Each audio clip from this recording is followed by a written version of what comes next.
Didik TV KPM. Murid-murid tingkatan 5 semua, jom masuk ke kelas. Hari ini kita akan belajar mata pelajaran sains rumah tangga untuk murid-murid tingkatan 5 dengan tajuknya prinsip dan kaedah memasak. Kita dah tahu dah prinsip memasak ni ada menggunakan haba lembap, ada menggunakan haba kering. Haba lembap pun kita dah tahu bagaimana jenis-jenisnya, apa jenis masakannya, apa khasiatnya. Dan sekarang untuk prinsip masakan yang menggunakan haba kering. Apa pula haba kering ni? Adakah kita guna pakai dekat rumah kita? Nak tahu? Jom tanya cikgu. Silakan cikgu. Okey, terima kasih Syamira. Okey, seterusnya kita tengok apa pula yang dikatakan prinsip haba kering. So, jadi prinsip haba kering ni pula, dia memerlukan haba yang dipindahkan terus direct haba ataupun melalui minyak pada makanan. Jadi dia ada dua. Satu yang direct haba, satu lagi kita menggunakan minyak untuk masak. Dan dia menggunakan suhu yang lebih panas banding dengan haba lembap tadi. Sebab direct haba kan, haba yang terus daripada api. Jadi haba dia lebih panas. Okey.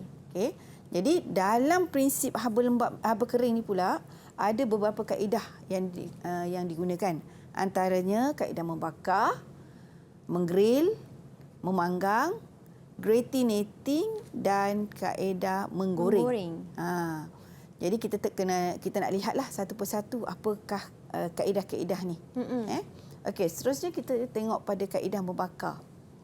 Okey, jadi kaedah membakar adalah kaedah yang menggunakan haba polakan. Ini kalau kita letak dalam oven, dalam ketuhar. Mana haba polakan, haba yang panas daripada rod-rod besi yang ada dalam ketuhar tu, haba yang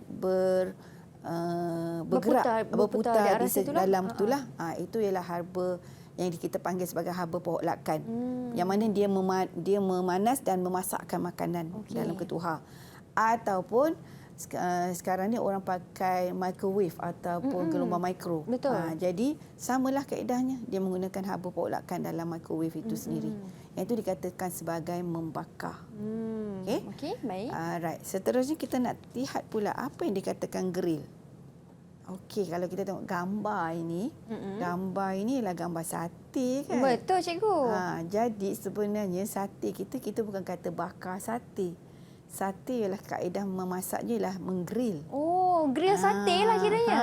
Okey. Iaitu yang mana sate ni kaedah menggrill ni ialah memasak makanan di atas redai. Redai itu yang jaring-jaring itulah. Redai menggunakan haba langsung. Ini dikatakan direct haba, haba langsung secara terbuka. Iaitu kita gunakan arang. Arang yang kita bakar kan.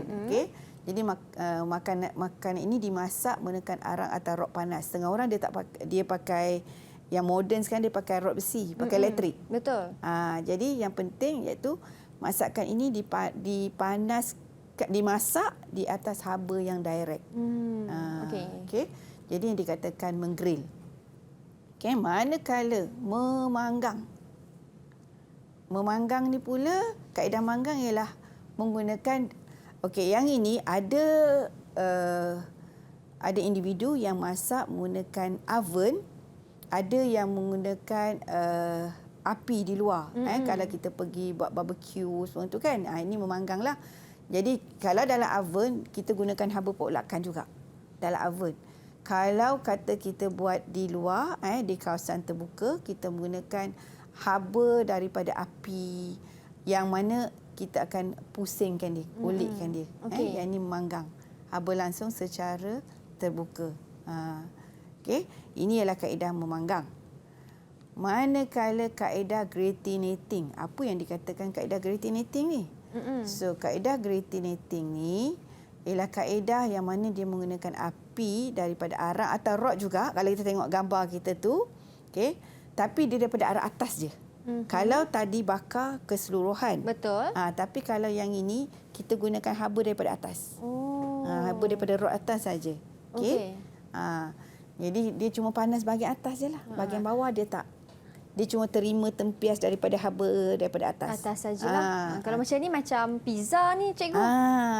Ya. Okey, baik. Ataupun kita gunakan oven salamander. Yang ni biasanya untuk komersial lah. Jadi kalau kita tengok pada gambar pun, api daripada atas. Baik. Okey, itu ialah gratinating. Maknanya kita hanya menggunakan haba atas sahaja. Okey, seterusnya kaedah menggoreng. Okey, tapi dalam kaedah menggoreng, kita ada 4 kaedah menggoreng pula. Oh, macam tu. Yang selama ni kita menggoreng tapi kita tak tahu kaedah. Betul kan? Okey, jadi dalam menggoreng kita ada goreng minyak penuh, goreng tohu, kaedah shallow frying dan kaedah pressure frying. Okey. Okey, apa yang dikatakan sebagai kaedah menggoreng minyak penuh? Menggoreng minyak penuh ni maknanya guna minyak banyak. Gunakan minyak banyak dan makanan yang kita masak tu tenggelam dalam minyak. Jadi ini contohnya kalau kita di gambar ni pun ada, kita nak goreng kuih-kuih ataupun kita goreng ikan, goreng ayam. Ni kita gunakan minyak yang banyak. Betul. Ini kita panggil menggoreng minyak dalam minyak yang penuh. Okey. Masakan tu makanan tu perlu tenggelam di dalam minyak. Untuk mendapatkan hasil yang cantiklah, garing dan berwarna perang, serata. Okey, jadi itu tujuan dia. Kemudian kalau menggoreng minyak tohu pula, bila menggoreng minyak tohu ni iaitu kita menggunakan minyak yang sedikit dan sekejap. Contoh kita nak goreng telur. Yang inilah tak perlu guna minyak banyak, sikit je. Ini saya rasa murid-murid kita mesti selalu guna kaedah ni. Betul tak kawan-kawan saya? Putri, betul tak Putri? Betul tak? Betul-betul. Betul kan? Goreng telur, minyak sikit je. Sikit sahaja. Yang ni kita panggil minyak goreng. Maknanya dia syarat nak bagi berminyak saja. Betul. Ini goreng tohu. Okey. Okey, kalau shallow frying ni pula, dia di antara minyak penuh dengan minyak sikit. Minyak dia sederhana. Oh, sederhana. Sederhana je, dia tak perlu minyak yang banyak. Contoh kalau kita lihat sini nugget. Nugget-nugget semua kan tak perlu minyak banyak. Okey, sebab apa? Kita tak nak terlalu berminyak. Betul. Jadi kita gunakan minyak yang sederhana je, yang tidak terlalu banyak ataupun sikit sangat pula nanti tak pula masak garing kan. Betul, cikgu. So kita gunakan minyak yang sederhana saja. Kalau macam nasi goreng tu cikgu, kita guna kaedah minyak apa cikgu? Minyak tohu ke cikgu? Minyak tohu ke minyak okey, kita tanya. Ini kira menguji minda ni. Nasi goreng mesti ada yang pernah buat nasi goreng dekat rumah kan? Nasi goreng kita guna minyak apa? Kaedah menggoreng tu. Silakan. Sofia. Menggoreng tohu. Menggoreng tohu. Goreng tohu. Kita tak nak banyak minyak, kita just nak garingkan bawang-bawang kita saja kan. Kemudian kita campur yang flavor yang lain. Baguslah Uzaifah. Nampak ni rajin masak kat rumah. Bagus. Okey, cikgu. So, seterusnya kaedah kita yang tadi kita dah lihat ialah kaedah gelombang mikro. So, gelombang kalau kaedah ini dan kaedah moden lah sekarang ni, iaitu kita menggunakan tenaga elektrik, yang mana tenaga elektrik itu diubah menjadi tenaga gelombang mikro. Dan biasanya tenaga inilah yang tenaga elektrik ini tadi, dia akan memanaskan molekul-molekul dalam oven tu untuk memasakkan makanan. Okey, jadi 3 kaedah inilah yang kita gunakan dalam prinsip memasak kita. Baik. Okey, jelas dah Jelas, cikgu. Okey, seterusnya kita nak tengoklah ini gambar, dia ada macam-macam bentuk. Ini contohnya lah. Okey, jadi kalau dalam gambar ni kita kena pasti. Kadang-kadang murid dia tanya, cikgu macam mana nak beza ketuhar dengan microwave? Okey, kalau ketuhar dia ada tertingkat. Kan dia ada tertingkat sebab kita nak letakkan jenis-jenis masakan kita lah tingkat atas. Tapi kalau microwave dia tak ada tertingkat. Sebab piring ni kan yang berbusing. Betul. Jadi dia tak ada tertingkat lah. Itu beza dari segi kalau ada gambar lah. Dalam kalau kata diuji dalam soalan-soalan peperiksaan. Itu perbezaan dia. Baik. Antara gambar gelombang mikro dengan ketuhar. Baik, cikgu. Okey. Alright. Ni. So kita nak tengoklah sejauh mana murid kita faham apa yang saya terangkan tadi. Okey. Raja menunjukkan satu kaedah memasak makanan. So ni gambar, kita perhatikan gambar ini ada makanan, okey, dalam ni alatan ini. Okey. So nyatakan 3 prinsip memasak makanan itu. Okey. 3 prinsip memasak. Sebelum saya nakkan jawapan, saya nak tanya dahulu. Ini kaedah apa? Ni kaedah apa ni kawan-kawan? Siapa nak Kaedah membakar. Iya, betul. Kenapa Putri nyatakan membakar? Sebab dia menggunakan gelombang mikro. Ya ke? Ya ke? Tadi baru saja saya terangkan. Sebab ada kat situ jawapannya, dalam gambar tu ada jawapan dia. Anusha nak tolong tadi. Silakan Anusha. Sebab dia pakai ketuha yang dia ada tingkat. Sebab dia bertingkat jawabnya cikgu, betul Ya, ke? betul. Itu yang okey. kita nak tahu tu. Maknanya kita kena kenal pasti dahulu gambar ni. Jadi gambar ni memainkan peranan mesej yang nak disampaikan, apa kaedah ni. So inilah kaedah membakar. Okey, so soalannya ialah prinsip. Prinsip kita nak membakar. Okey, siapa nak cuba? Okey, silakan. Okey, Putri, silakan Putri. Okay. Prinsip untuk memasak makanan tersebut, yang pertama kita kena panaskan dulu ketuha tu 10 minit sebelum memasukkan makanan. Okey. Yang kedua, elakkan buka pintu berulang kali. Buka pintu oven tu berulang kali. Baik. Okey. Yang ketiga, waktu kita nak masukkan bekas tu, kita kena bandingkan besar dengan kecil.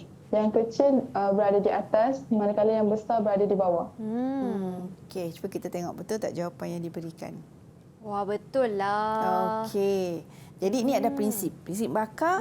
Yang pertama, sebelum kita bakar, kita kena pastikan bahawa oven kita tu, ketuha kita tu panas. Baru kita sebab kita nak dapatkan haba yang sekata, bila maksudnya makanan tu oven dia bukan, kalau kita tak panaskan dulu oven, kita nak panaskan baru makanan tu dimasukkan, dia ambil masa. Betul. Jadi kita kena panaskan dulu. Kemudian jangan buka kerap. Terlalu kerap kita buka pintu, sebab apa? Dia akan menjejaskan haba luar dengan dalam. Dan juga kemudian bila kita buka tu dia akan bagi pressure kan. So kita tak nak. Dan yang ketiga, bekas. Katalah kita nak masak kek lah. So kita kena pastikan bekas tu bekas besar atau bekas kecil. Sebaiknya bekas yang kecil kita letak atas untuk dapatkan haba yang lebih cepat lah untuk masak. Kalau yang besar kita letak kat bawah. Baik. Okey. Jadi kita kena pastikanlah itu adalah prinsip. Prinsip ni maknanya kita kena ikut. Kalau tak ikut, jadi masakan kita. Masak makanan kita tapi dia mungkin tak jadi cantik. Mungkin dari segi tekstur dia lah. Betul. Especially. Okey, Jadi itu prinsip yang kita kena pegang lah. Okey, soalan yang seterusnya. Okey. Raja di bawah menunjukkan satu kaedah memasak menggunakan haba kering. Okey, sama juga. Ni kaedah apa ni? Kaedah apa ni? Ini macam ada kaitan dengan sate tadi kan cikgu? Siapa nak cuba? Anusha, silakan Anusha. Kaedah menggrill. Kaedah menggrill. Ya, betul. Okey, jadi apa kelemahan? Nyatakan kelemahan menggunakan kaedah ni. Siapa nak cuba? Siapa nak cuba kelemahan dia? Siapa nak cuba jawab? Uzaifah? Boleh? Oh, ramai nak cuba. Okey, mana satu cikgu? Kita cuba Anusha lah. Sebab dia angkat dulu tadi. Okey, Anusha silakan. Bila kita menggrill ni, dia punya kelemahan dia, pertama dia mengambil masa lama lah untuk dalam dia tu nak masak. Yang kedua, kita kena bagikan perhatian dekat makanan tu supaya dia tak hangus lah. Ya. Okey. Jadi bila kita memanggang masakan ni, satu dia ambil masa lama lah. Betul. Sebab nak masakkan bahagian dalam, especially kalau kata potongan daging tu tebal. Jadi terpaksa nak tunggu lama. Kemudian selain daripada tu, kita perlu beri perhatian pula sebab kita takut nanti makanan tu hangus. Ini kelemahan kaedah manggang. Berbanding dengan kaedah menggoreng. Betul. Okey. Alright. Baik cikgu. Ini antara dua kaedah, dua kelemahan apabila kita menggunakan kaedah menggrill. Kalau saya boleh tambah cikgu, kalau kita tengah bakar sate tu, menggrill sate tu, Asap masuk mata menangis. Saya nak masak sate dekat menangis-nangis. Nak mendapatkan sate yang sempurna. Okey, kita nak berhenti berehat seketika. Kita akan kembali semula selepas ini kawan-kawan. Jangan ke mana-mana tahu. Teruskan masuk ke dalam kelas selepas ini hanya di Didik TV KPM. Didik TV KPM